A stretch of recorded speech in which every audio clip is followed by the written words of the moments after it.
अरे ये मेरी गाड़ी को क्या हो रहा है? ये क्या हो रहा है मेरे साथ? ए भाई बाहर निकल के देख, गर्मी की वजह से हमारी गाड़ी पिघल के गिर रही है। अबे वो छोड़, तू ये न्यूज़ सुन। ब्रेकिंग न्यूज शामिल करते हैं। जो गर्मी की शिद्दत आज रिकॉर्ड की गई है उसकी मिसाल इतिहास में कहीं नहीं मिलती। गर्मी की वजह से ट्रैफिक लाइट्स पिघल चुकी हैं, डस्टबिन पिघल चुकी हैं, गाड़ियों के टायर फट चुके हैं, लोगों में अफरा तफरी का माहौल है। इमरजेंसी नाकिस कर दी गई है। आवाम से इल्तमास है कि बिला जरूरत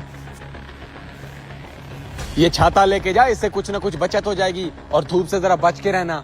हाँ तू सही कह रहा है, शायद ये छाता थोड़ा धूप को रोक ले। हाँ, इस छतरी की मदद से देखता हूँ बाहर की क्या सिचुएशन है। एक बार चेक तो करूं सूरज की तपिश कम हुई है कि नहीं। ये सूरज तो चेहरा जला रहा है यार, जल्दी से आगे निकल जाता हूँ, ये ना छाते में ही आग लग जाए। ऐसा लग रहा है जैसे किसी जहन्नुम में आ गया हूँ। ये क्या, ये बाहर क्या हो रहा है चाचा मजीद? आज अगर इस मसले का हल ना ढूंढा तो इस गर्मी से सब खत्म हो जाएगा।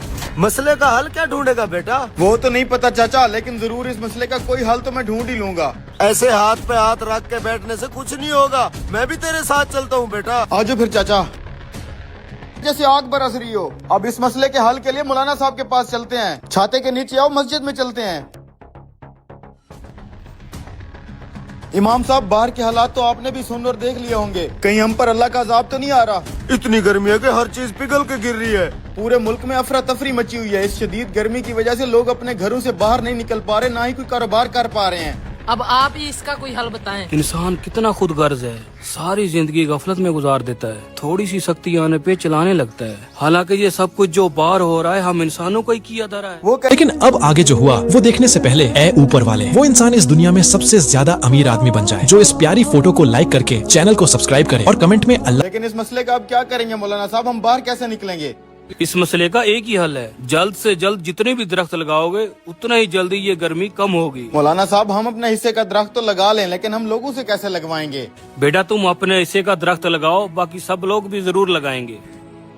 बात तो ठीक है भाइयों, अब भी अगर हम दरख्तों को काटते रहेंगे तो ये दुनिया इधर ही जहन्नम बन जाएगी। दोस्तों, जब आखिरी दरख्त कट जाएगा, आखिरी मछली पकड़ी जाएगी और दरिया आलूद हो जाएंगे, तब हमें एहसास होगा कि करेंसी नोट ना खाए जा सकते हैं और ना ही पिए। दरख्त लगाना सिर्फ नेकी ही नहीं, हमारी आने वाली नस्लों का हक है। आए आज मिलके एक दरख्त लगाएं और कल का बेहतर पाकिस्तान बनाएं।